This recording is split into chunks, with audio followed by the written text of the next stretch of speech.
This is the remarkable story of Mike Harrison, a gifted mechanic whose life changes forever when he notices a young girl in a wheelchair watching her classmates play outside his garage. Instead of turning away, he dedicates every spare moment to crafting something extraordinary. Custom prosthetic legs built from salvaged metal, hand-cut joints, and improvised hydraulics, all assembled with meticulous care. When she finally stands and takes her first running steps, her joy echoes through the neighborhood. But what Mike doesn't know is that tomorrow morning, a private jet will land on the makeshift airstrip near his shop, carrying someone who will transform his humble garage into something beyond his wildest dreams. What happens when one act of kindness opens the door to an unimaginable future? Before we jump back in, tell us where you're tuning in from.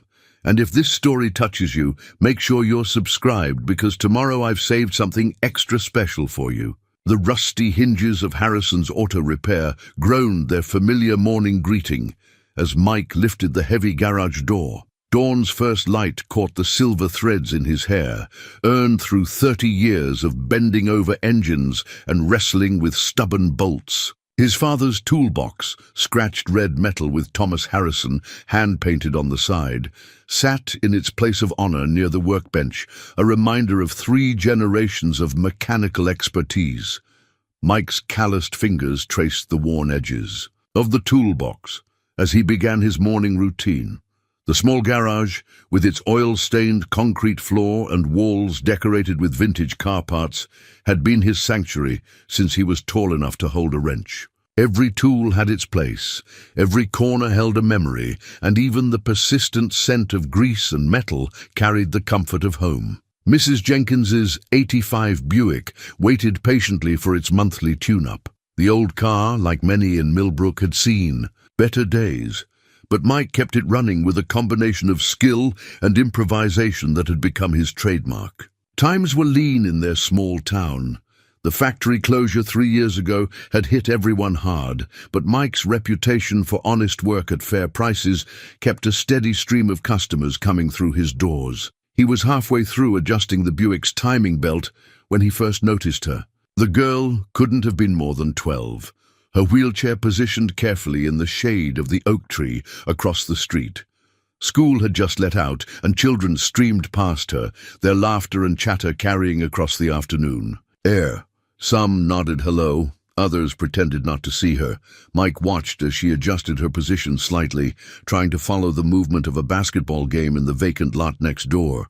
Her hands gripped the wheelchair's arms tightly, knuckles white with an emotion Mike recognized all too well. The desperate wish to join in, to be part of something that seemed forever out of reach. The sight stirred something deep in his chest, a familiar ache he thought he'd buried years ago. In her face, he saw echoes of another young girl, his Katie, who never got the chance to run and play. The cancer had taken her too quickly, leaving behind only photographs and the memory of a laugh that used to fill these same garage walls.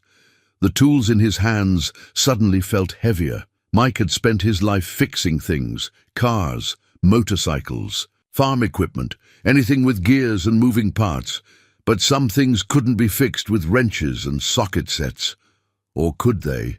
He found himself walking to the garage entrance, wiping his hands on the red shop rag that was always tucked. In his back pocket, the girl noticed his approach and offered a small, hesitant smile that transformed her whole face. "I'm Mike," he said, crouching down to eye level.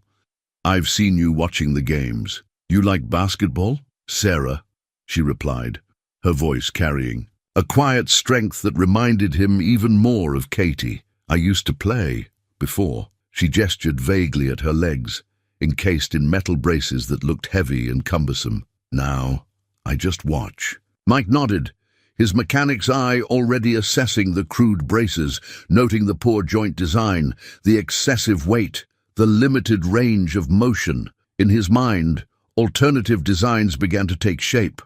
Lighter materials, better articulation, hydraulic assists. "Would you like to play again, Sarah?" The hope that flashed across her face was answer enough, though she tried to temper it with practiced resignation. The doctors say I might walk properly again someday, when we can afford the special procedures. And equipment. Mike glanced back at his father's toolbox, at the garage that had been his family's legacy for 3 generations. He thought about the skills passed down from father to son, about problems solved with ingenuity when money was tight. And he thought about Katie, who would have been about Sarah's age now. Sometimes, he said carefully, we have to make our own someday. Long after the last customer had gone home, Mike sat at his workbench, the only light coming from a battered desk lamp that cast long shadows across scattered pages of medical textbooks. The local library's prosthetics manual, dated 1998, and, dog-eared from years of use, lay open before him, its diagrams a maze of technical terms and complex biomechanics. "You're still at it, I see," Clara, the night librarian, had said when he'd checked out every book they had on prosthetics and orthopedics. She'd known him since high school, had watched him raise and lose Katie, had seen him pour himself into work afterward. The knowing look in her eyes told him she recognized the familiar signs of Mike Harrison on a mission.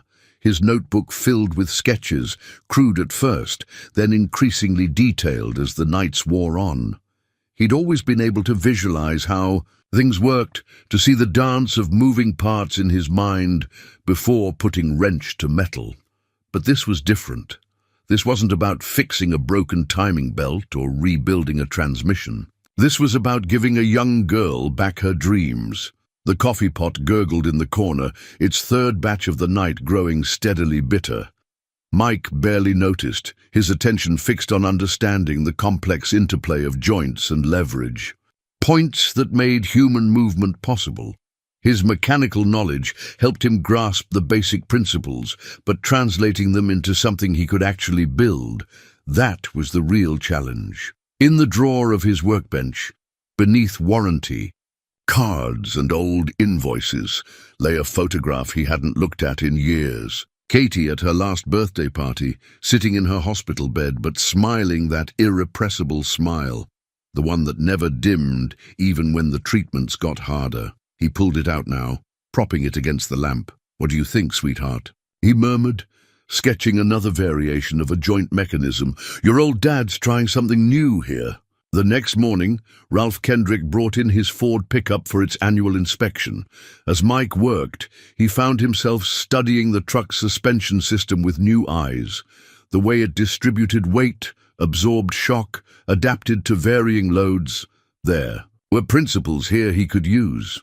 "You seem distracted today, Mike," Ralph observed, leaning against the garage wall. "Everything okay?" Mike nodded, already mentally adapting the truck's shock absorption design into something that could work for a much smaller, more precious cargo. "Just thinking about a special project. Wouldn't have anything to do with that girl in the wheelchair, would it?" Ralph's voice carried no judgment, just the quiet understanding of someone who'd known Mike most of his life. "Saw you talking to her yesterday. Reminded me of Katie. Way she held her head up. Same kind of spirit." Mike's hands stilled on the wrench. "She deserves a chance, Ralph. To run, to play, to be a kid. Heard her mom works double shifts at the hospital," Ralph offered. "Marie, I think her name is. Good woman, doing her best on her own." The information settled into place like a perfectly fitted part. Mike had wondered about Sarah's family situation, had seen the worn edges of her clothes that spoke of careful budgeting. A single mother working double shifts would explain why Sarah spent so many afternoons watching the other kids play. That evening, after closing up shop, Mike drove to the medical supply store 2 towns over. The clerk raised an eyebrow at his questions about joint mechanisms and weight distribution, but Mike had spent too many years solving impossible mechanical problems to be discouraged. He left with a handful of catalogues and a growing understanding of what he was up against. The newest prosthetic systems were marvels of engineering and priced accordingly. But Mike had built his reputation on finding creative solutions when money was tight.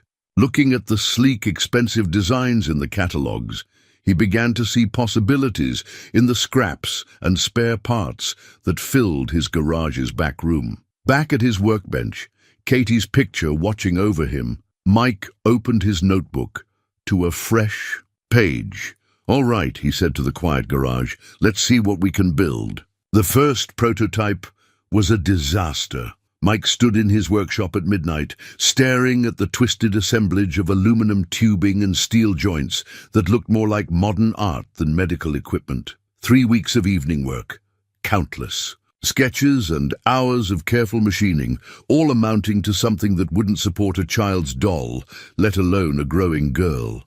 "Well, that's not going to work," he muttered, running a hand through his graying hair. The scattered components on his workbench told the story of his attempts. Salvaged motorcycle fork springs too stiff for their new purpose, hydraulic lines from a brake system that leaked under pressure, joints that bound up instead of flowing smoothly. But failure was an old friend to any mechanic worth his salt. Every vehicle that had ever rolled into his garage with an impossible problem had taught him the same lesson. There was always another way, if you were willing to look hard enough. He began sorting through the failed components, analyzing each piece's shortcomings. The aluminum was too light, flexing under stress points he hadn't anticipated. The joint design, adapted from a bicycle gear system, couldn't handle the complex rotational forces involved in human movement. And the whole assembly was far too heavy. He'd been thinking like a mechanic, not considering the energy it would take for Sarah to move these artificial limbs. Sarah still came by the garage most afternoons, sitting in her usual spot under the oak tree. She never asked what he was working on, but he caught her watching with quiet intensity when he carried materials between the garage and his storage shed. Sometimes their eyes would meet, and she'd give him that small, hopeful smile that made his chest ache with determination. One evening, as he was closing up shop, Sarah's mother Marie stopped by. She was still in her hospital scrubs, looking tired after what he assumed was another double shift. "Mr. Harrison," she said, her voice carrying both warmth and concern. "Sarah told me you've been kind to her." "Mike, please," he replied, wiping his hands on his shop rag. "And your daughter's good company. Reminds me of someone I used to know." Marie's eyes drifted to the single photo on his wall. Katie, in her baseball uniform, before the diagnosis. "I heard about your daughter. I'm so sorry." Mike nodded, the familiar grief sitting quietly in his chest. "Sarah has the same look in her eyes, same determination." "She does." Marie's voice softened. "Sometimes I think that's harder than anything else, watching that determination run up against—" She gestured helplessly at the wheelchair. "What if it didn't have to?" The words came out before Mike could stop them. He led Marie to his workbench, showing her the sketches, explaining his ideas in the technical language he knew she'd understand from her medical background. "This could work," she said slowly, her finger tracing the latest design. "But the materials alone would cost—" "I've got materials," Mike interrupted. "Been saving every suitable piece for years, just didn't know what for until now." He didn't mention the college fund he'd never gotten to use for Katie. Some things didn't need saying. Marie studied him for a long moment. "Why?" "Because some things shouldn't be impossible just because they're expensive."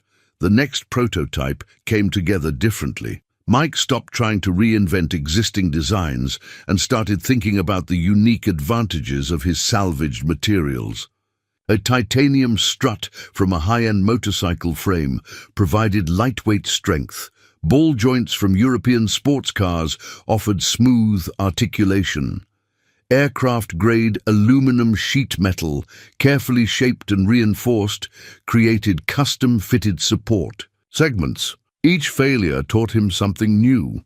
When the first joint design locked up, he developed a hybrid system using sealed bearings from high-performance wheels. When weight distribution proved problematic, he adapted the progressive resistance principle from modern shock absorbers. Every broken part and strip screw brought him closer to a working solution.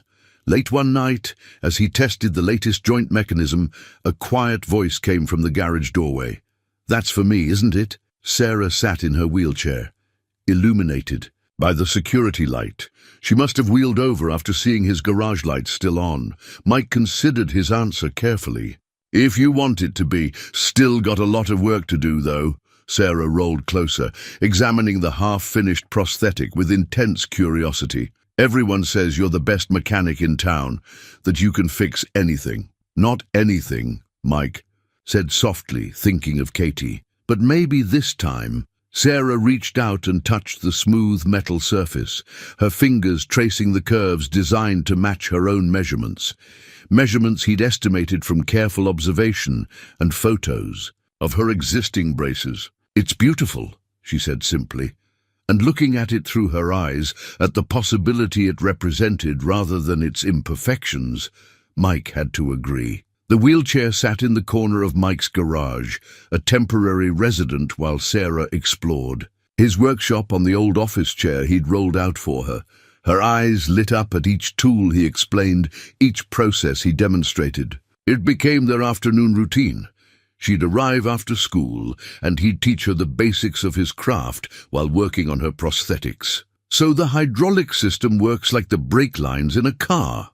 Sarah asked, watching him carefully bend a piece of copper tubing. Her quick mind grasped mechanical concepts faster than any apprentice he'd ever taught. "Similar principle," Mike explained, holding up the tube for her inspection. "But we're using it to help control movement instead of stopping it. See how this valve here regulates the flow?" Marie would join them when her shift schedule allowed, bringing coffee for Mike and helping Sarah with homework at the small desk he'd cleared. The garage slowly transformed. A mini fridge appeared, stocked with drinks and snacks, a corner bookshelf filled with Sarah's textbooks and Mike's technical manuals, fresh flowers in a mason jar on the workbench, Marie's touch brightening the industrial space. "The other nurses keep asking about you," Marie mentioned one evening while Sarah was absorbed in her math homework. "Words getting around about what you're doing?" Mike glanced up from the joint assembly he was fine-tuning. "Nothing special about trying to help." "Everything special about it," Marie corrected softly. "Do you know Sarah started talking about college again? Engineering, if you can believe it. Before this, she'd stopped talking about the future entirely. The words hit Mike like a physical force. He remembered Katie's dreams, written in her journal, dreams that never had the chance to grow. But Sarah's dreams were still alive. Still, reaching for tomorrow. The local paper ran a small story about the project, tucked between coverage of the high school football team and announcements for the county fair. Mike only knew about it because customers started bringing copies for him to sign, their eyes warm with approval and something like pride. "Always said you were a genius with machines," old Joe Thompson declared, thumping the hood of his ancient pickup. "About time everyone else figured it out." The attention made Mike uncomfortable, but he noticed it had an unexpected effect on Sarah. She sat straighter in her wheelchair, answered questions about the project with growing confidence. The same kids who had once hurried past now stopped to talk, fascinated by the emerging technology in their small town's humble garage. One rainy Tuesday, Dr. Chen from the regional hospital paid an unexpected visit. He stood in the garage doorway examining the latest prototype with professional interest. "Remarkable work," he said finally. "The design principles are sound, though I hope you'll let me advise on the medical aspects." Mike wiped his hands and offered one to the doctor. "That's exactly what we need. I know machines, but the human body, that's your territory." Dr. Chen smiled, pulling out a notebook. "Let's talk biomechanics." The collaboration opened new possibilities. Dr. Chen's expertise helped refine the prosthetics interface with Sarah's legs, while Mike's mechanical innovations solved problems that had stumped traditional medical device manufacturers. "You're creating something unique here," Dr. Chen observed during one of his now regular visits, "something that could help a lot of people." Mike just nodded, focused on adjusting a connection point. He wasn't thinking about other people yet. His world had narrowed to this one project, this one girl, this chance to make something right. The prototype evolved weekly, each iteration bringing them closer to the goal. Sarah's mother watched the progress with growing emotion, her hand often finding Mike's shoulder in silent support. Their fingers would brush when passing tools or sharing coffee, lingering a moment longer each time. "Thank you," Marie whispered.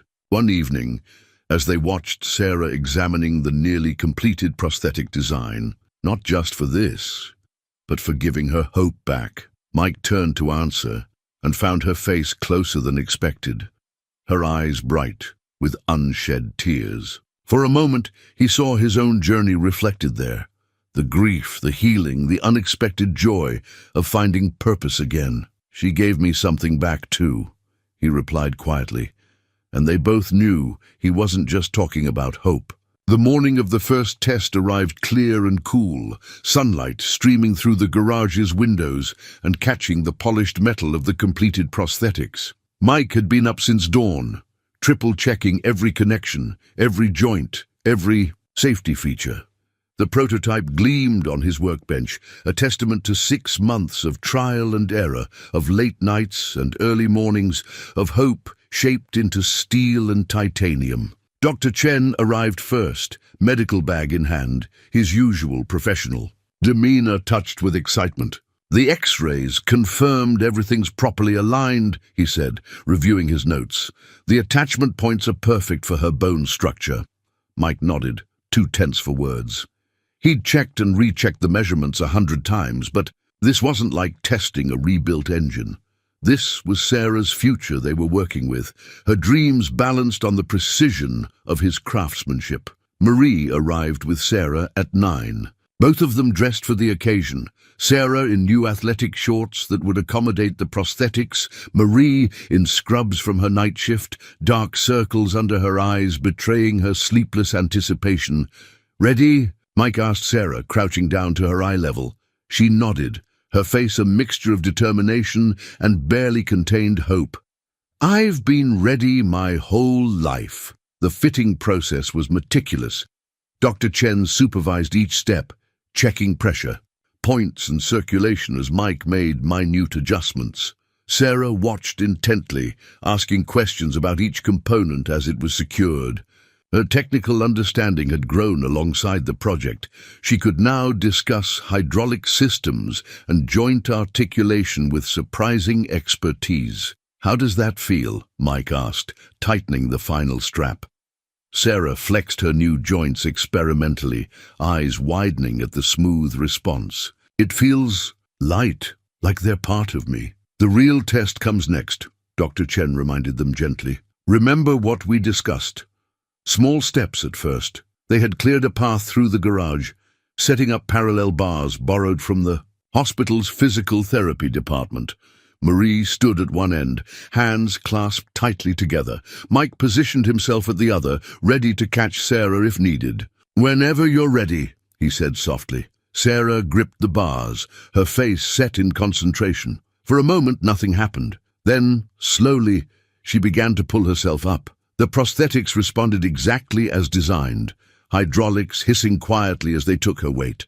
Each joint activated in sequence, supporting her movement with the precision Mike had spent months perfecting. "That's it," Dr. Chen encouraged, "just like we practiced." Sarah stood fully upright for the first time in years, her hands white-knuckled. On the bars, tears streaming down her face, Marie made a small, choked sound of joy. "I'm standing," Sarah whispered. "Mom, I'm standing." "You're doing great, sweetheart," Marie managed through her own tears. "Do you want to try a step?" Sarah nodded, her expression shifting from wonder to determination.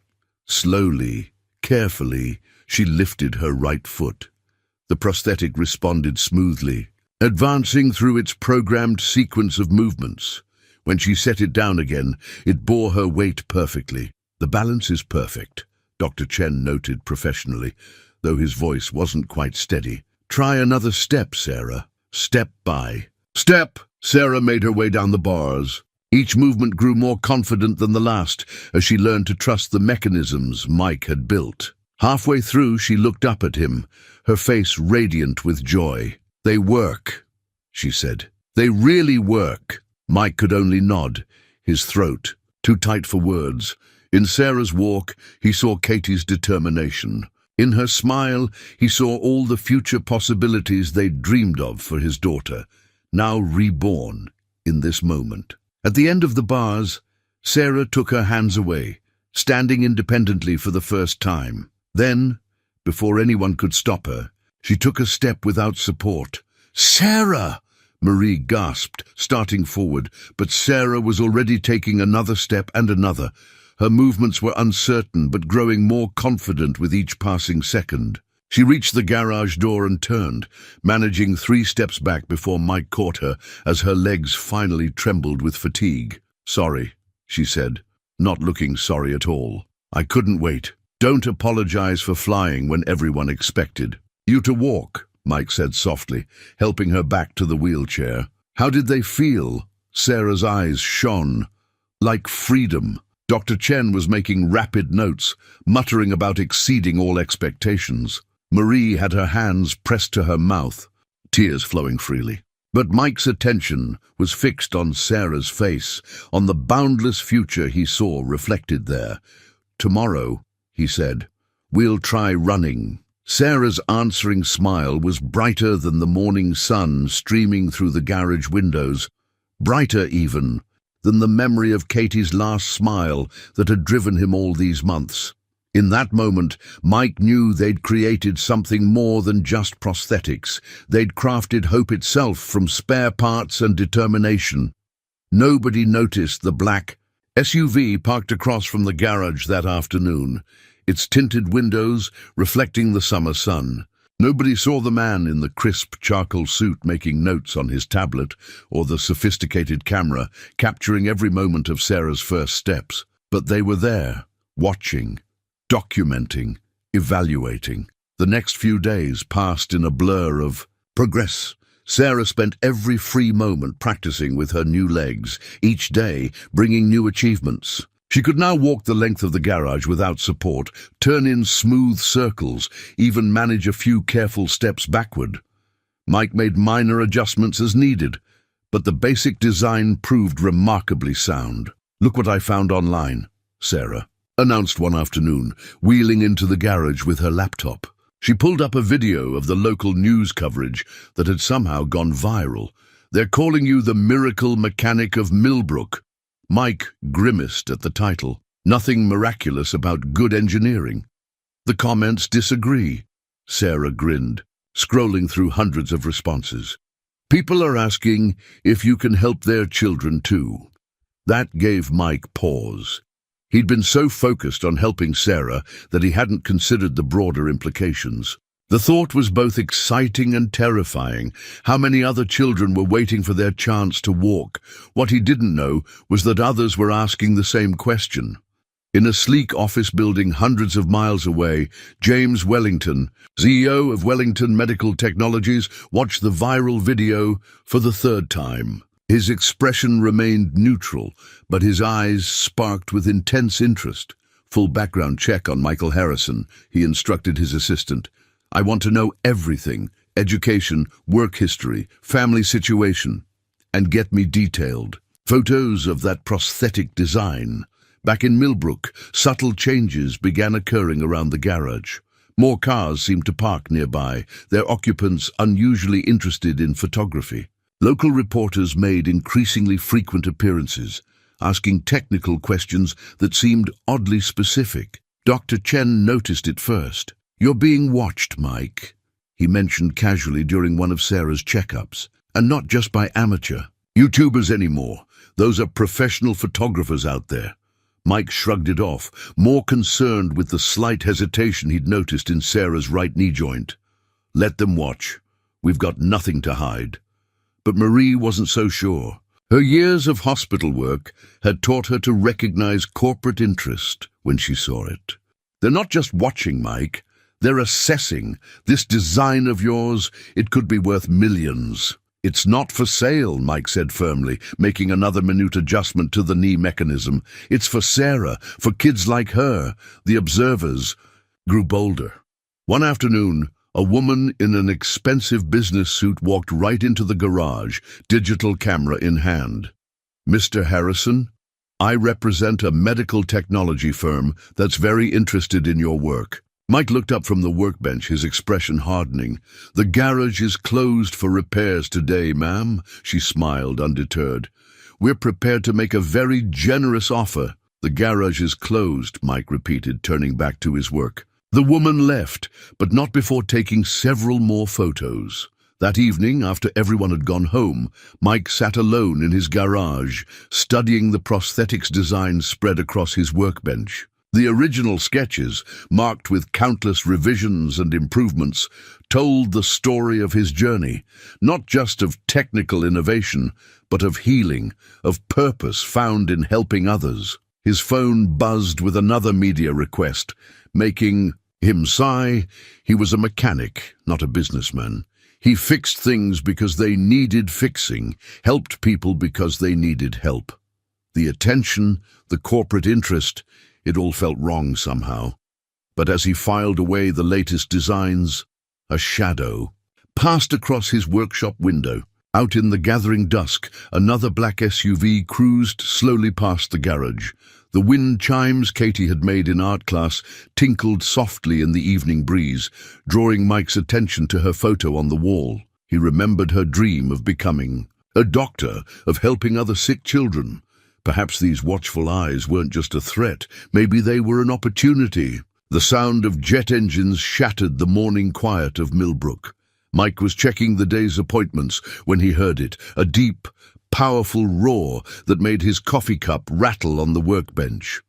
Through his garage door, he watched in disbelief as a sleek private jet touched down on the abandoned airstrip that hadn't seen use since the factory closed. "That's not something you see every day," Ralph Kendrick commented, wandering over from his neighboring feed store. Other townspeople began gathering, drawn by the unusual sight. The jet's door opened, and a small group emerged. Leading them was a tall man in an impeccable suit, his silver hair and commanding presence marking him as someone accustomed to authority. Behind him came a security detail, and then Mike's heart stopped. Sarah, walking confidently on the prosthetic legs he'd built. "Sarah." Mike stepped out of his garage, confusion evident on his face. "What's going on?" The girl's expression was a mixture of apology and excitement. "There's someone I want you to meet, Mike." She gestured to the silver-haired man. "This is my father, James Wellington." The name hit Mike like a physical force. Everyone knew Wellington Medical Technologies. They were the largest manufacturer of prosthetic devices in the country, which meant Mr. Harrison. Wellington extended his hand, his grip firm and assured. "We need to talk about what you've created here." Mike led them into his garage, acutely aware of the oil stains on his floor and the ancient coffee maker sputtering in the corner. But Wellington didn't seem to notice the humble surroundings. His attention was fixed on the prosthetic designs spread across Mike's workbench. "I've had our top engineers analyzing your work," Wellington said, lifting one of the technical drawings. "Do you realize what you've accomplished? This hydraulic joint system, it's revolutionary. You've solved problems that have stumped our R&D department for years, and you've done it with salvaged parts and pure ingenuity." Mike glanced at Sarah, who was practically bouncing with contained excitement. "I just wanted to help her walk. And in doing so, you may have changed the future of prosthetic design." Wellington set down the drawing. "Your solution is elegant, cost-effective, and most importantly, it works. We've been watching Sarah's progress, the adaptability, the natural movement. It's unprecedented at this price point." "Those observers were your people," Mike realized. Wellington nodded. "I needed to be sure before making this proposal." He opened his briefcase and removed a thick folder. "I want to partner with you, Mr. Harrison, not buy you out. Partner. We'll provide the facilities, the resources, the distribution network. You'll lead the development team, maintaining complete creative control." Mike's mind spun. "I'm just a mechanic." "You're an innovator," Wellington corrected. "One who sees solutions where others see only problems. That's exactly what we need." He gestured around the garage. "Think of what you accomplished here with limited resources. Imagine what you could do with a fully equipped lab and a team of Engineers at your disposal. Sarah stepped forward, her movement smooth and natural on the prosthetic legs. Think of how many other kids you could help, Mike. The words struck him deeply. He looked at the photograph of Katie on his wall, remembered her passion for helping others. In his mind's eye, he saw other children running, playing, living the lives they deserved. There's something else, Wellington added softly. Sarah tells me about your daughter. We have a charitable foundation that provides prosthetics to children who can't afford them. I'd like to rename it the Katie Harrison Foundation, with you as its director. Mike turned away, overcome. Through blurring eyes, he saw Marie in the doorway. She must have just arrived from her shift. Her smile told him she'd known about this, had helped keep the secret. What do you think, Katie? He whispered to the photograph on his wall. The morning sunlight caught the glass, making her smile seem to brighten in response. When he turned back, his voice was steady. I have conditions. Wellington raised an eyebrow. Go on. The main facility stays here in Millbrook. This town needs the jobs, and I want Dr. Chen on the team. He's been crucial to this project's success. Already taken care of. Wellington smiled. We've purchased the old factory. Renovation begins next week. Would you like to see the plans? As Wellington unrolled the blueprints across his workbench, Mike felt the future reshaping itself before his eyes. But this time, it wasn't just Sarah's future or even his own.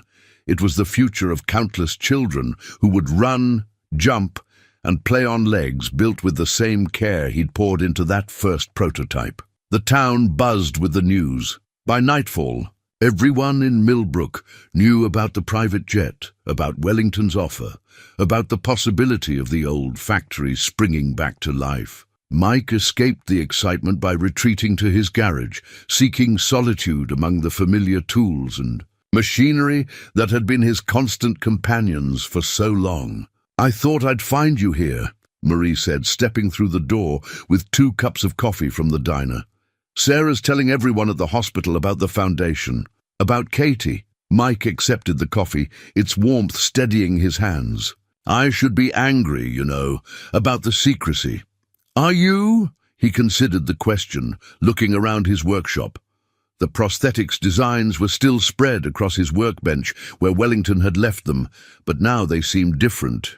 No longer just sketches, but blueprints for change. No, he said finally.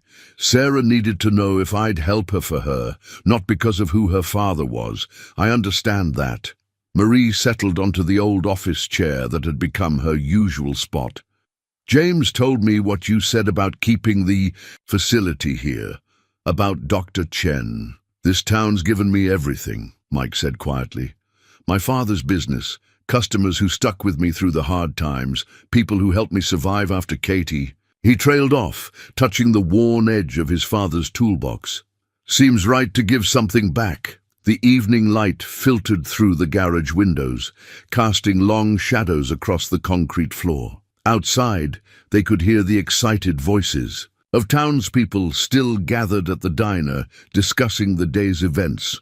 Remember what you told me when you first started working on Sarah's prosthetics? Marie asked. About making our own someday. Mike nodded, the memory clear in his mind. Seems like a lifetime ago. You did it, Mike. You made that someday happen. Not just for Sarah, but potentially for thousands of children. The scope of it all threatened to overwhelm him. He was used to dealing with tangible problems, broken engines, worn parts, things he could fix with his hands and the right tools. This was different. This was bigger than anything he'd ever imagined. What if I'm not ready? He voiced the fear. That had been nagging at him. Running a research team, directing a foundation, that's not exactly in my skill set. Marie's hand found his, her fingers warm and reassuring. You rebuilt an entire prosthetic system from scratch, using salvaged parts and pure determination. I'd say problem-solving is exactly in your skill set. A knock at the garage door interrupted them. It was Ralph Kendrick, followed by several other townspeople, Clara from the library, old Joe Thompson, even Dr. Chen. Hope we're not interrupting, Ralph said. though his smile suggested he knew exactly what he was interrupting. "But we've been talking, and we wanted you to know something." Clara stepped forward. "We've watched you work miracles in this garage, Mike, not just with machines, but with people. The way you helped Sarah, the hope you gave her, that's something special. And now you've got a chance to do that for others." Old Joe added, "Can't think of anyone better suited for it." Dr. Chen nodded in agreement. "The medical knowledge can be learned, Mike. What can't be taught is the insight you have, the ability to see solutions where others see only problems." Mike looked at these people, his friends, his community, and felt something shift inside. A him. They weren't just offering support.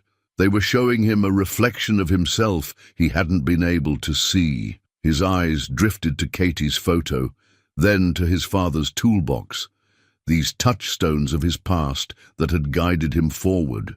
The tools inside that box had built more than just cars and motorcycles. They'd built hopes, dreams, and now they'd built a future he never expected. "You know," he said slowly, "my father used to say that the best mechanics don't just fix what's broken.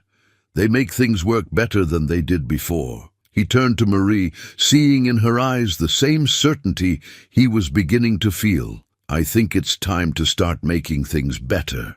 The decision, he realized, had already been made, not just today, but months ago when he first saw Sarah watching from under the oak tree. Every sketch, every failed prototype, every small victory had been leading him here. Tomorrow he would call Wellington and accept the offer. But tonight, surrounded by the people who believed in him, Mike allowed himself to imagine the possibilities that lay ahead. Possibilities as limitless as a child's first running steps. The old factory had stood silent for 3 years, its empty windows staring out over Millbrook like hollow eyes. Now, on a crisp autumn morning, it hummed with activity. Construction crews swarmed over the building, their equipment creating a symphony of progress that echoed through the town. Mike stood at the entrance, architectural plans spread across a makeshift table, while James Wellington pointed out various features. "The main research lab will be here, with direct access to the testing facility. We've incorporated natural light throughout. Studies show it improves creativity and productivity." But Mike's attention had caught on something else. "You're keeping the original Harrison's auto repair sign." Wellington smiled. "Incorporating it into the main entrance. This facility might be cutting edge, but it should honor its roots." He gestured to where workers were carefully preserving the vintage brick facade. "Speaking of which, have you looked through the personnel files I sent over?" Mike nodded, thinking of the stack of resumes on his desk. Brilliant engineers and researchers from across the country, all eager to join the project. "They're impressive, but I'd like to add some local talent too. People who understand what we're trying to build here. Your team, your choice," Wellington agreed, "though I notice you've already recruited quite an assistant." Through the dust and construction noise, they could see Sarah moving between work crews, her tablet in hand, checking progress against the schedule. She'd appointed herself unofficial project coordinator, her prosthetics allowing her to navigate the site with ease. "She's got an eye for detail," Mike said proudly, "and she understands the end goal better than anyone." The transformation wasn't limited to the factory. Mike's garage was undergoing its own evolution, becoming a temporary headquarters while construction continued. State-of-the-art computers shared space with his old tools, and the oil-stained workbench now held both wrenches and complex diagnostic equipment.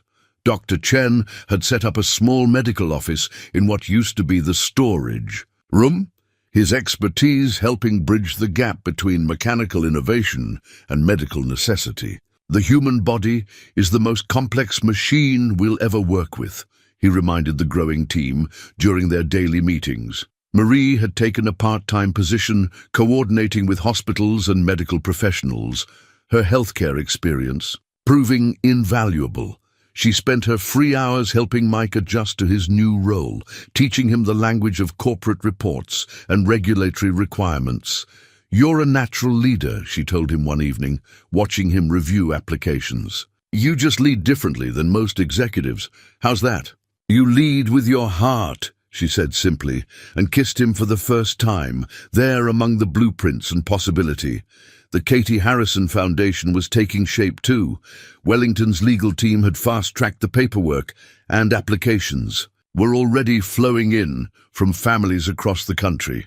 Mike insisted on reviewing each one personally, seeing in every photo and letter another child waiting for their chance to run. One morning, as dawn broke over the construction site, Mike arrived to find Sarah already there, sitting on a stack of lumber and watching the sunrise paint the sky in shades of promise. "Couldn't sleep?" he asked, settling beside her. "Too excited," she admitted. "Dad showed me the latest production estimates. Do you know how many kids will be able to help in the first year alone?" Mike nodded. The numbers still staggered him. Hundreds of children, maybe thousands, each one getting the same chance Sarah had. "It's a big responsibility. That's why." "It had to be you," Sarah said with the direct wisdom of youth. "Anyone can build a prosthetic, but you build hope." The words stayed with him as he walked through the evolving facility. In one corner, engineers were setting up a testing lab that would rival any in the country.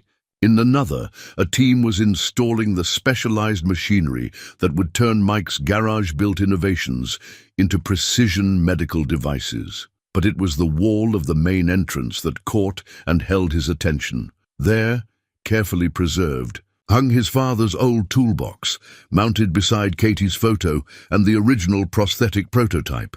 Below them, a simple plaque read, "Every journey begins with a single step.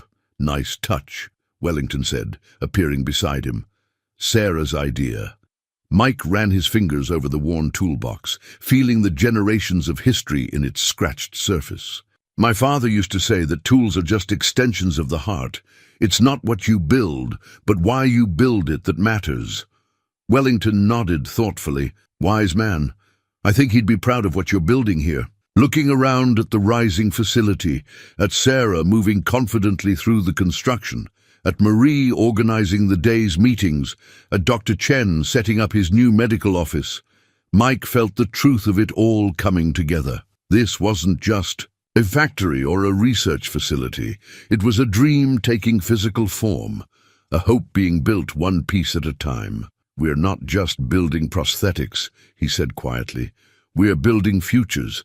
The corporate ID badge felt foreign against Mike's worn work shirt as he made his way through the newly completed research wing. Gleaming laboratories had replaced oil-stained concrete, and the air smelled of fresh paint instead of motor oil. Sometimes, especially early in the morning, he barely recognized his own creation. "Mr. Harrison, the board meeting starts in 10 minutes, his new assistant called out, hurrying after him with a tablet full of presentations and reports.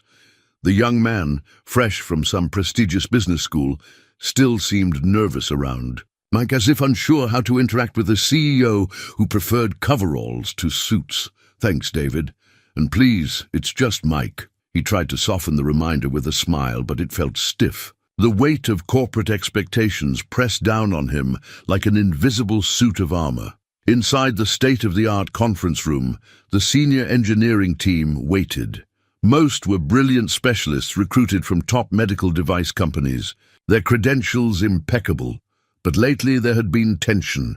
With all due respect, Mr. Harrison, Dr. Peterson, the head of R&D, began as soon as Mike sat down. "These design modifications you're proposing, they're unorthodox. The liability concerns alone." "They work," Mike interrupted, his patience wearing thin. He pulled up Sarah's latest test results on the room's massive display. The simplified joint design cuts production cost by 60% while improving durability. "I've tested it myself." "In a garage," Dr. Peterson said delicately. "But we're talking about mass production, regulatory approval, shareholder expectations. I think what Jack means," Marie interjected smoothly from her end of the table, having learned to navigate these waters herself, "is that we need to balance innovation with established protocols." Mike felt a familiar frustration rising. In his garage, solutions came through hands-on trial and error. Here, every decision required meetings, reports, approval chains that seemed designed to slow progress rather than advance it. After the meeting, he escaped to the small workshop he'd insisted on including in the facility's design. Here, surrounded by tools and works in progress, he could still think clearly. Sarah found him there, tinkering with a prototype joint assembly. "Rough meeting?" she asked, recognizing the signs. "They want to add complexity where it isn't needed," Mike sighed. "Every simple solution gets buried under layers of bureaucracy." Sarah hopped onto his workbench with the easy grace her prosthetics now allowed. "Dad says you're teaching them as much as they're teaching you." "Oh? How's that?" "They know all about corporate structure and regulatory compliance, but you know about the people we're trying to help." She tapped her legs meaningfully. "You understand, it's not just about making a product, it's about making a difference." The wisdom in her words struck him. Looking at Sarah, seeing how far she'd come from that girl watching from under the oak tree, Mike felt his perspective shift. Later that evening, he found Marie in their shared office, reviewing applications for the foundation. Their relationship had deepened alongside the project, their personal and professional lives intertwining like well-engineered gears. "I'm not cut out for this corporate stuff," he admitted, sinking into the chair beside her. "No," she agreed, surprising him. "You're not cut out to be a typical corporate executive, but maybe that's exactly what this project needs." She handed him a letter from the stack she was reading. "Look at this." It was from a mother in Ohio, describing her son's dream of playing baseball despite having lost his leg to cancer. The letter was spotted with tear stains, the hope in her words almost painful to read. "This is why we deal with the meetings and the reports," Marie said softly, "because at the end of all that bureaucracy is a child who just wants to run." Mike thought about his own journey, from small-town mechanic to reluctant CEO. Every frustrating meeting, every corporate hurdle. They were just new kinds of problems to solve, no different in essence from the mechanical challenges he'd faced. All his life. "Maybe," he said slowly, "it's time to build some bridges instead of just prosthetics." The next morning, he arrived early at the facility.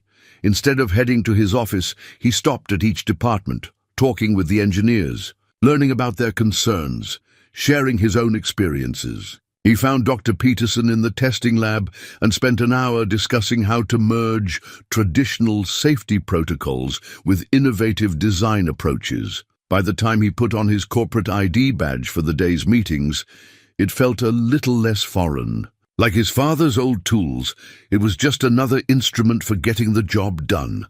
And the job, he reminded himself, watching Sarah lead a tour group through the facility, was more important than any discomfort. The first production line of Harrison Wellington prosthetics rolled out on a Tuesday morning in early spring. Mike stood with his team, watching as the precision machinery brought their designs to life. Each component emerged perfect, gleaming, a fusion of his garage-born innovation and modern manufacturing precision. "Initial quality control reports are exceptional," Dr. Peterson reported, his earlier skepticism replaced by cautious enthusiasm. "The simplified joint design is performing even better than projected." He paused, adding with a slight smile, "Sometimes the straightforward solution really is the best one."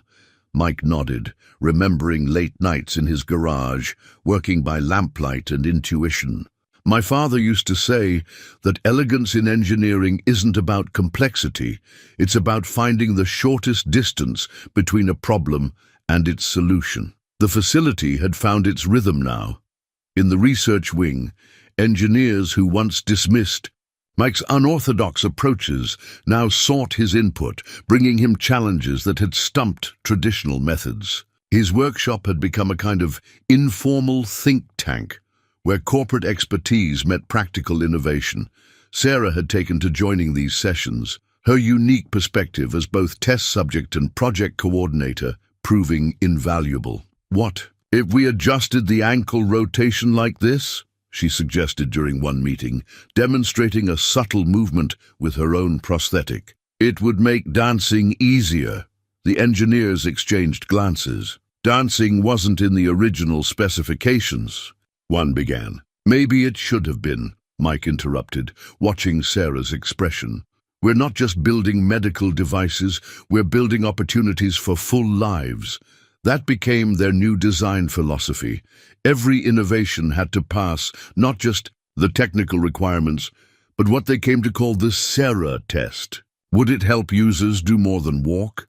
Would it open new possibilities? The results began arriving in letters, photos, and videos from early recipients.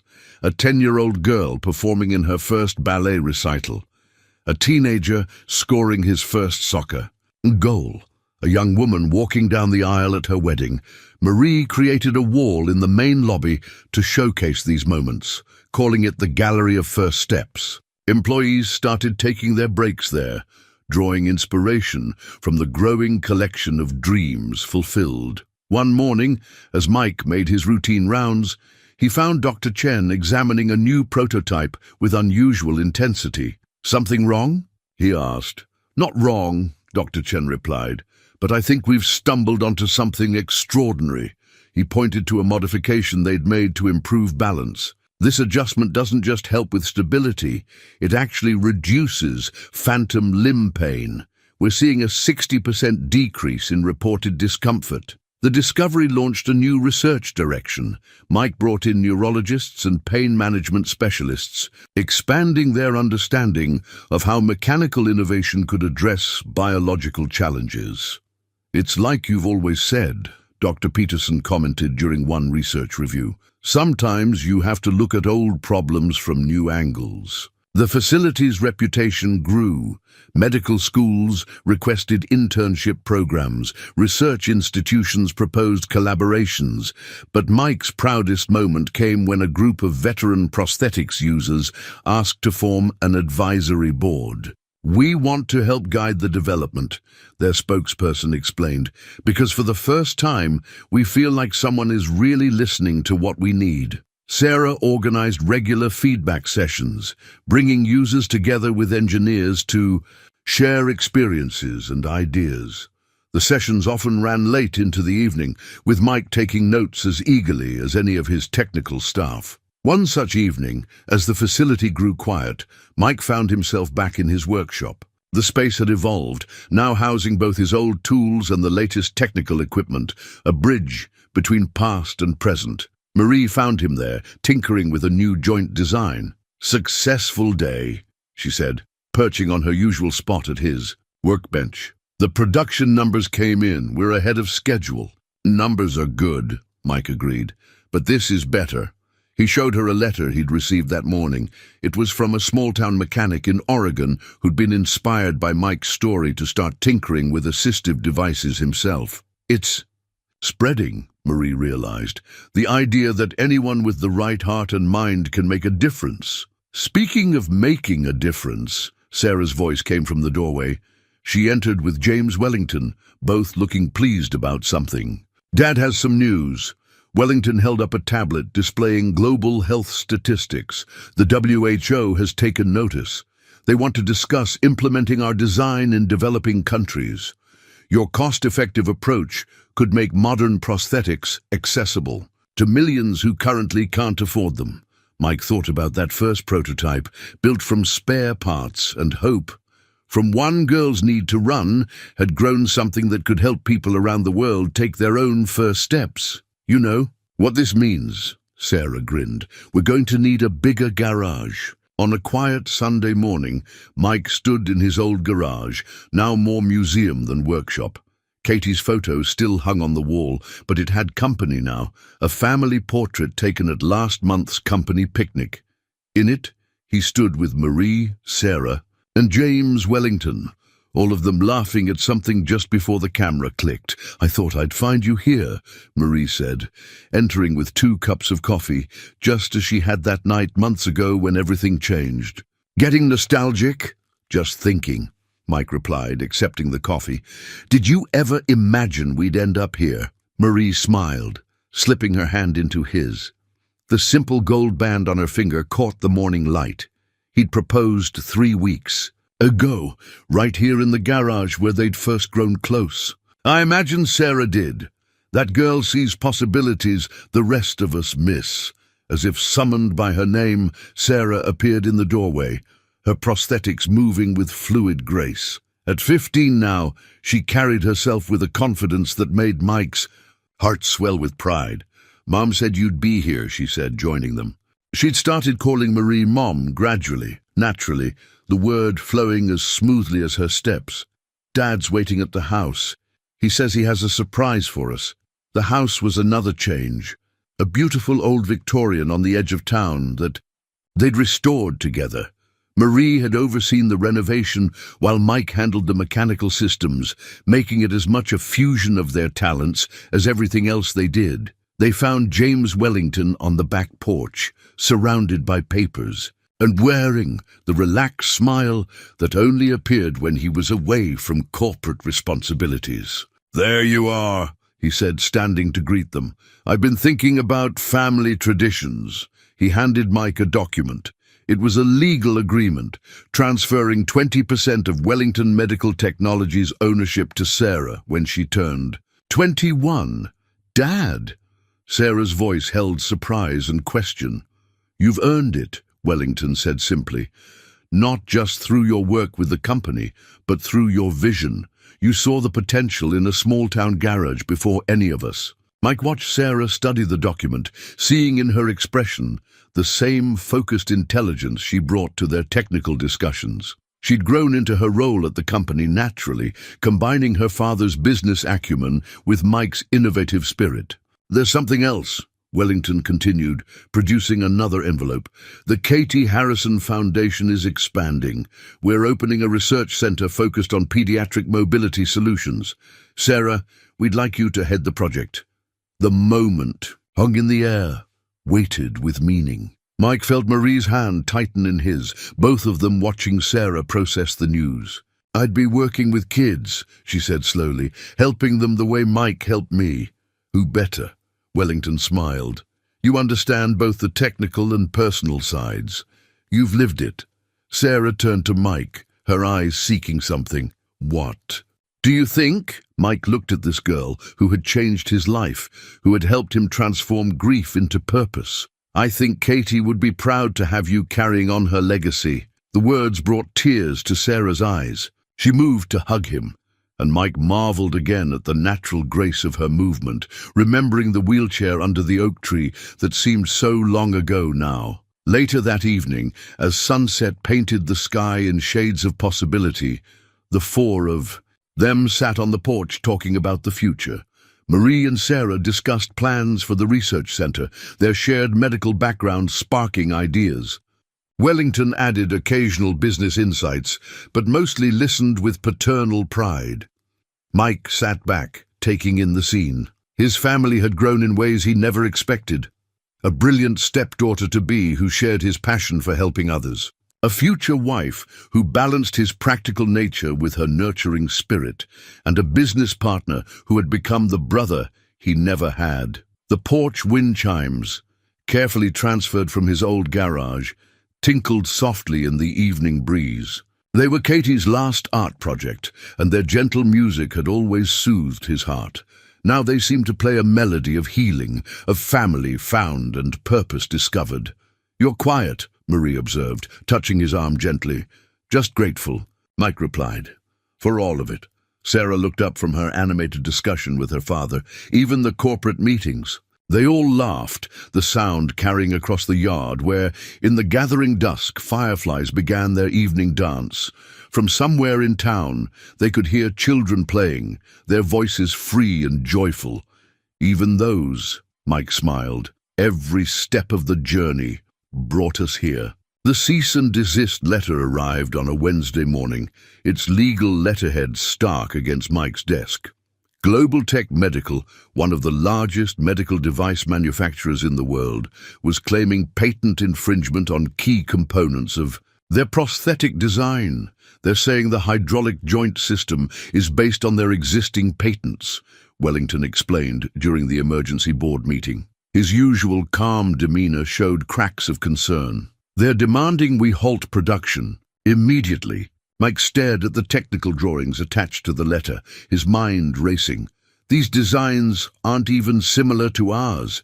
They're trying to stretch their patent coverage to include basic mechanical principles. Unfortunately, their lead patent. Attorney interjected, "They have deep pockets and an aggressive legal team. They could tie us up in court for years." The implications hit hard. Years of litigation meant years of delayed production, delayed help for the children waiting for their chance to walk. The Katie Harrison Foundation had dozens of approved applications in process, families counting on them. "How many units do we have ready?" Mike asked, his voice tight. Dr. Peterson consulted his tablet. 300 completed, another 500 in various stages of production. "But if we have to stop—" "We can't stop," Sarah interrupted from her place at the conference table. She'd insisted on attending, her face set with determination. "Do you know how many kids are waiting? How many families have put their hopes in us?" The room fell silent, the weight of those hopes pressing down on everyone present. Mike thought of his own journey, of Sarah watching from under that oak tree, of every child who deserved the chance to run. "James," he said quietly, "what's our legal standing, really?" Wellington exchanged glances with their legal team. "Our patents are solid, but litigation is expensive. Global Tech knows this. They're counting on us not having the resources for a prolonged court battle." "They didn't do their homework then," Marie spoke up from her end of the table. "They don't understand what we're fighting for," as if to emphasize her point. A commotion arose in the lobby. Through the glass walls of the conference room, they could see families gathering, recipients of their prosthetics, parents of children on the waiting list, local supporters. Dr. Chen entered the room, slightly out of breath. "Word's gotten out about the lawsuit. They're here to show support." Mike walked to the window. The crowd had grown, filling the lobby with determined faces. He recognized many of them. The ballet dancer from their first production run, the soccer player who'd scored his first goal, parents who'd written thankful letters. "Global Tech sees us as a threat to their market share," he said, turning back to the room. "But they're missing the point. We're not just making products, we're making futures possible." Sarah rolled her chair to join him at the window. "Remember what you told me when you were building my first legs, about making our own someday?" Mike nodded, the memory clear and sharp. "Well," she continued, "maybe it's time to make our own justice too." The next hours passed in a blur of activity. Marie coordinated with medical professionals who'd worked with their prosthetics, gathering testimonials about their unique benefits. Dr. Peterson and his team compiled detailed technical documentation showing the originality of their designs. Local news stations picked up the story, broadcasting interviews with families whose lives had been changed by Harrison Wellington prosthetics. Social media exploded with support, sharing stories and photos of children running, playing, dancing. "Look at this," Sarah called out, showing Mike her tablet. A video was going viral. Children from across the country, all wearing their prosthetics, standing up one by one, declaring, "I stand with Harrison Wellington."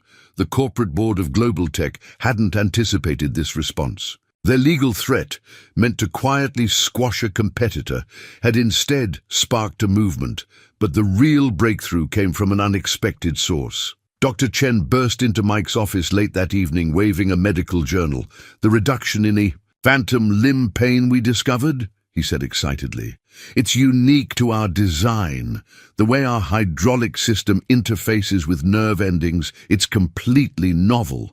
Global Tech's patents don't cover anything like it." Mike studied the medical data, his mechanic's mind translating the technical language into practical implications. "This isn't just about mobility anymore."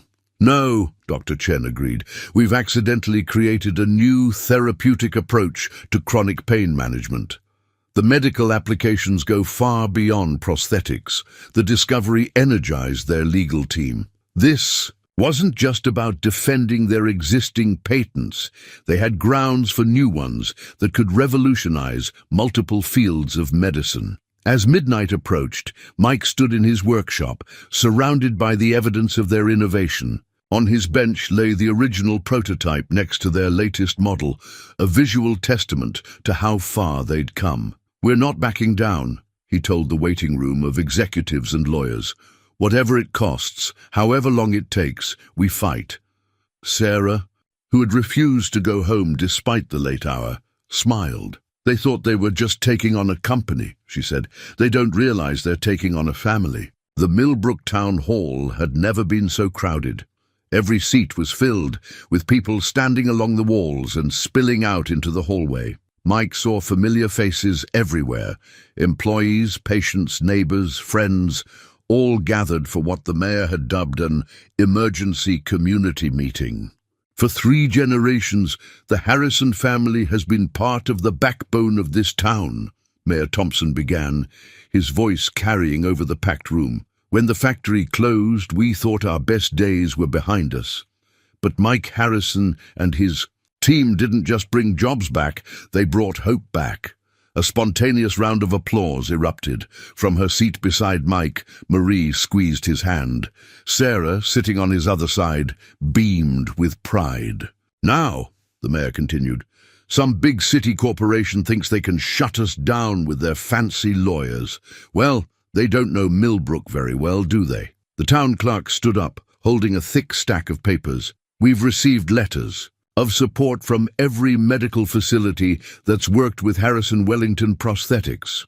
Dr. Chen has compiled their testimonials, documenting cases that demonstrate the unique benefits of our design." Dr. Chen took the podium next, his usual reserved manner giving way to passionate advocacy. "The pain management breakthrough we've discovered isn't just an advantage, it's a revolution in prosthetic design.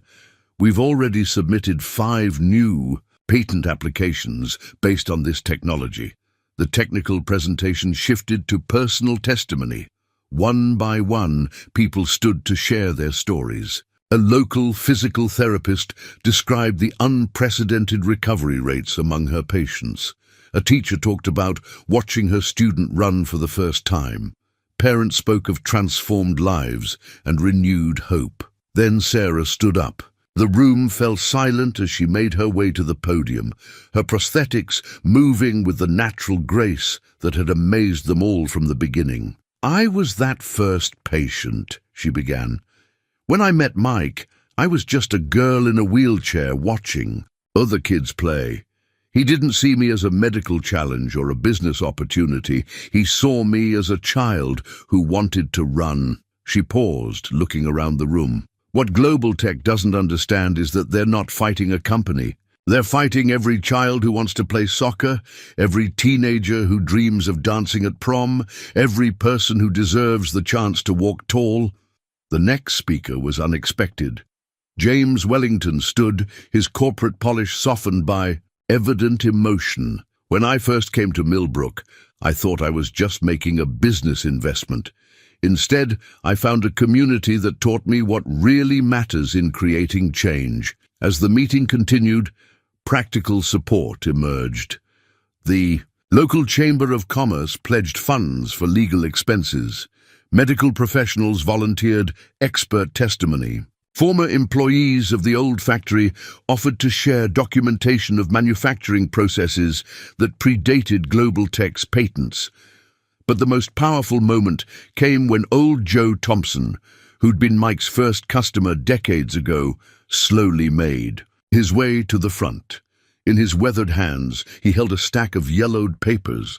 "These here are Mike's daddy's old notebooks," he said, his voice rough with age and emotion. "Thomas Harrison was always sketching ideas for helping folks.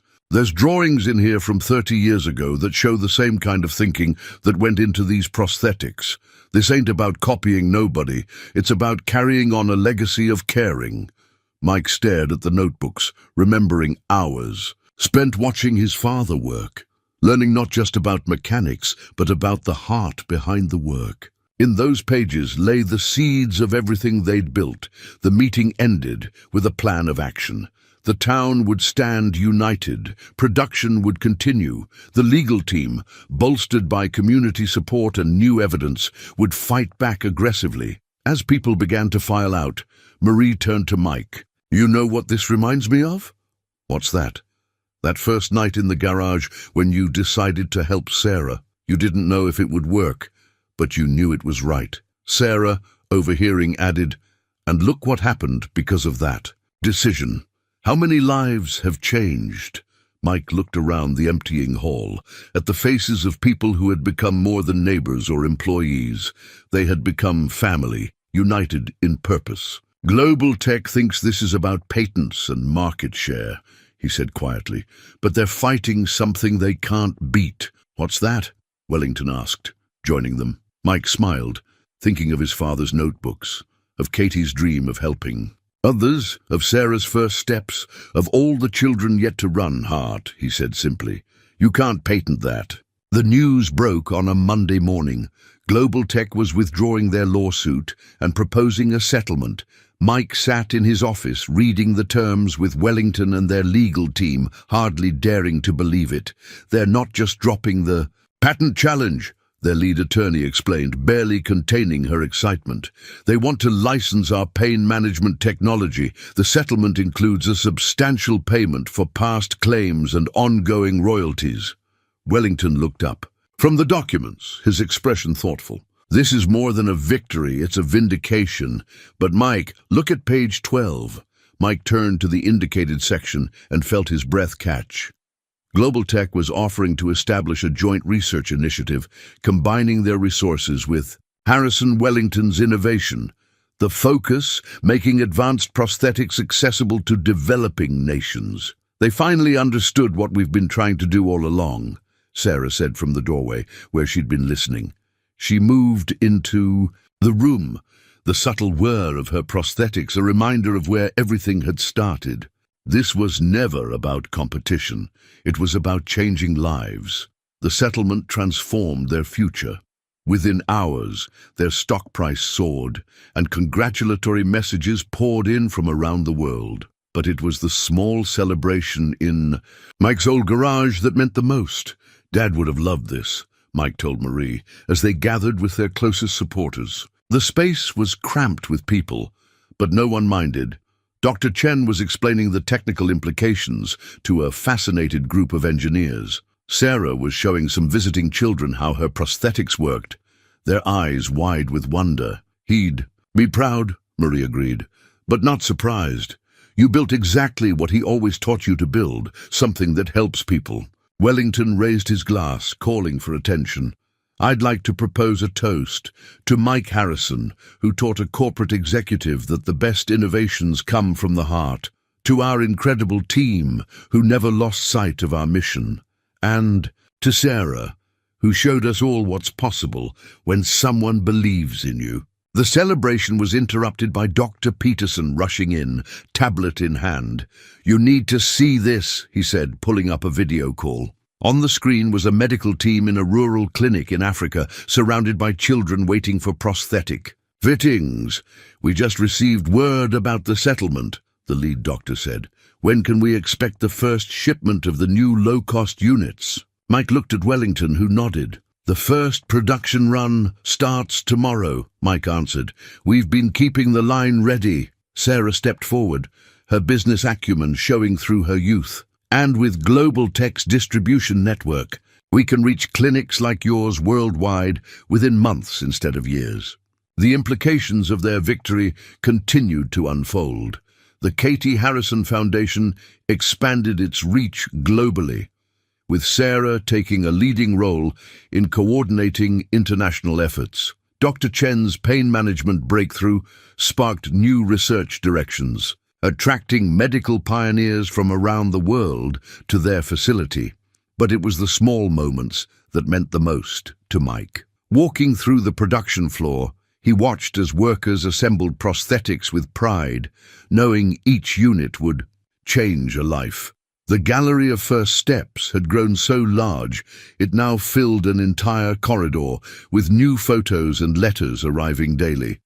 One afternoon, as Mike worked in his garage-turned-innovation lab, he heard familiar footsteps approaching. Sarah entered, followed by a young girl in a wheelchair, the daughter of one of their new international partners. "Mike," Sarah said, her eyes twinkling with memory, "Lily here wants to run. I told her I know just the person to help make that happen. Mike looked at the girl, seeing the same determination he'd seen in Sarah years ago. "Well, Lily," he said, crouching down to her level, "let's talk about making someday happen today." Later, watching Sarah show Lily the prototype designs, Mike felt the full circle of their journey. The garage where everything began had become more than a workspace. It was an incubator of dreams, a place where hope took physical form. Wellington found him there, lost in thought. "You know," his friend and partner said, "when I first offered to fund your work, I thought I was just making a smart business decision. I never imagined we'd end up changing the whole industry's approach to accessibility." "Neither did I," Mike admitted. "I just wanted to help one girl run." "And now?" Mike gestured to where Sarah was explaining joint mechanics to an enthralled Lily, her own prosthetics moving with unconscious grace. "Now we're helping the world run. But we're doing it the same way we started, one step at a time." Through the open garage door, the setting sun painted the sky in shades of promise. Somewhere in the distance, children were playing, their laughter carrying on the evening breeze. Tomorrow would bring new challenges, new opportunities to innovate, new lives to change. But for now, in this moment, Mike Harrison stood in his garage and knew with absolute certainty that some victories transcend business and patents.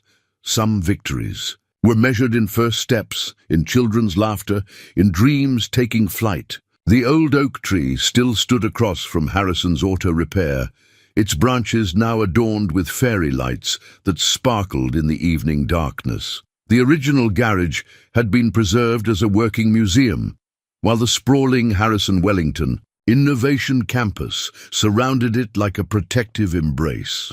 Mike stood in the doorway, watching as Sarah led a group of engineering students through her favorite exhibit, the original workbench, where he'd built her first prosthetics. At 21 now, she'd grown into a poised young woman, her technical brilliance matched by her deep understanding of their mission. "And this," she was saying, holding up the first prototype, "is where it all began. Not with a big corporation or a fancy laboratory, but with one person who believed that caring enough to try was the first step toward innovation." The students, bright young minds from the newly established Harrison Wellington Technical Institute, listened intently. They were the first class in a program designed to blend engineering excellence with humanitarian vision. "Sarah's really coming into her own," Marie said softly, joining Mike in the doorway. She'd just returned from overseeing the opening of their newest pediatric mobility center in Southeast Asia. "Sometimes I see you in her expressions when she's solving a problem." "I see Katie in her too," Mike replied. "That same determination to help others." He glanced at the worn photograph on the wall, forever preserved in its place of honor. "I think they would have been friends." The sound of running feet drew their attention. Through the main campus courtyard, a group of children raced past, their prosthetics moving with natural grace. They were part of the summer program that brought kids from around the world to test new designs and help inspire future innovations. "Mr. Harrison," one of them called out, skidding to a stop, "look what I can do!" The boy executed a perfect cartwheel, his prosthetic legs moving with gymnastic precision. "Outstanding, Tommy," Mike grinned, remembering when such movements would have seemed impossible. "Have you shown Dr. Chen? He'll want to note that range of motion." Inside the garage museum, Sarah was now demonstrating the evolution of their hydraulic joint system. Each improvement came from listening to users. She explained, "We learned that mobility isn't just about walking. It's about dancing, playing sports, living life without limitations." The expansion of their work had transformed Millbrook. The old factory district now housed research facilities, training centers, and production lines that shipped hope around the world. But they'd maintained the town's heart, its sense of community and purpose. Dr. Peterson, now heading their global research division, appeared with excitement in his eyes. "Mike, you need to see this. The teams in Africa have combined our base design with local materials. They're creating sustainable production methods we never imagined. The innovation was spreading, taking root in different soils and blooming in unexpected ways. Local mechanics and engineers around the world were learning to adapt and maintain the prosthetics, creating jobs and building expertise in their communities. James Wellington, his hair now more silver than grey, joined them as they reviewed the international reports. "Remember when we thought success meant market share?" he mused. "Now we measure it in lives changed, in communities empowered." The Katie Harrison Foundation had grown beyond their wildest dreams, not just providing prosthetics, but establishing support networks, training programs, and research initiatives. Sarah's leadership had brought fresh energy and insight, expanding their vision of what was possible. "Dad," Sarah called out, finishing with her student group, "tell them about the night you decided to help me, about making our own someday." Mike smiled, stepping into the garage that had started it all. The tools on the walls, the worn workbench, the old coffee maker in the corner, everything preserved as a reminder that great changes often start in humble places. I was standing right here, he began, touching the workbench, looking at a problem that seemed too big to solve. But sometimes the biggest problems just need someone to take that first step, to say, "Why not try?" The students leaned forward, caught by the simple power of the story. Mike saw in their faces the same spark of possibility he'd seen in Sarah's eyes all those years ago. "The real lesson," he continued, "isn't about building prosthetics. It's about building hope, about seeing beyond what is to what could be." Outside, the sun was setting over Millbrook, painting the sky in familiar shades of promise.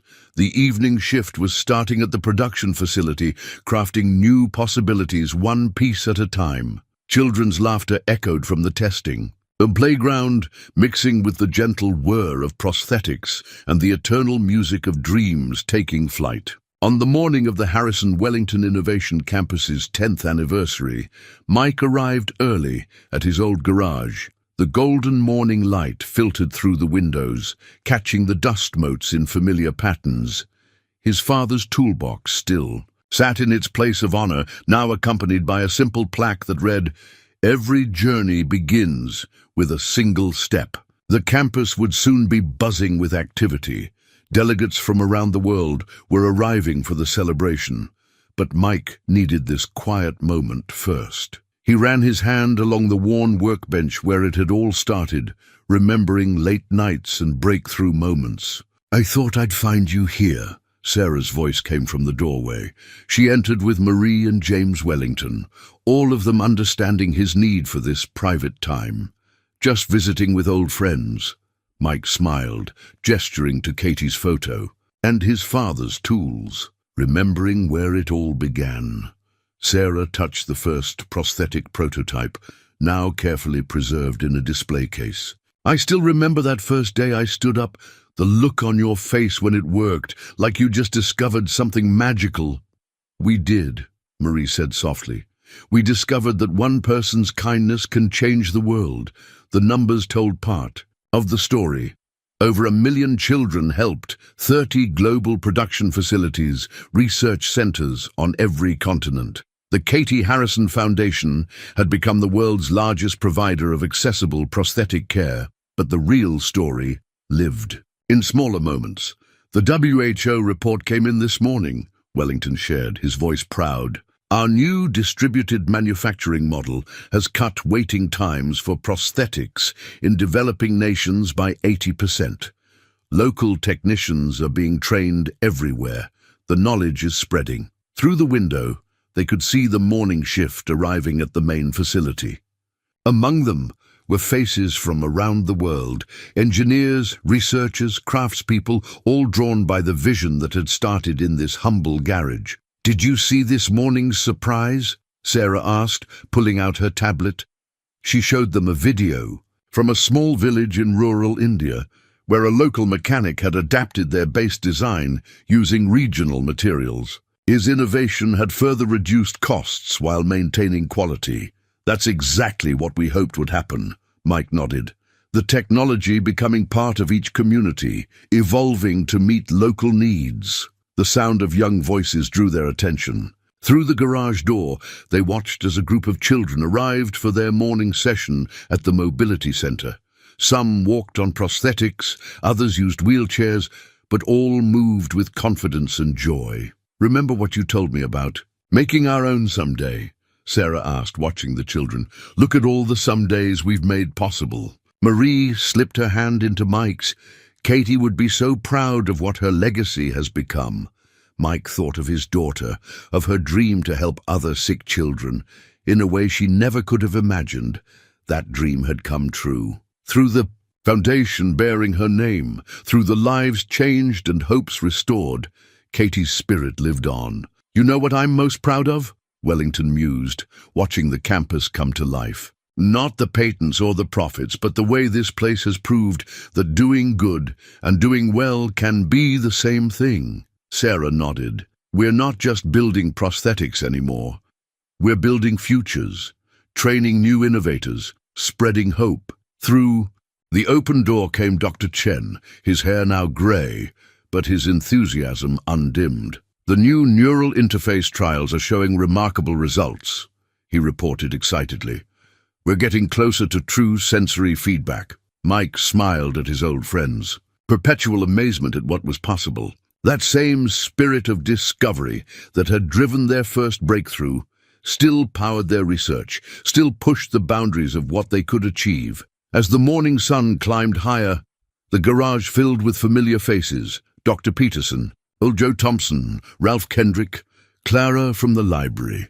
Each had played a part in the story. Each had contributed to the legacy they'd built together. "It's time for the ceremony," Wellington reminded them gently.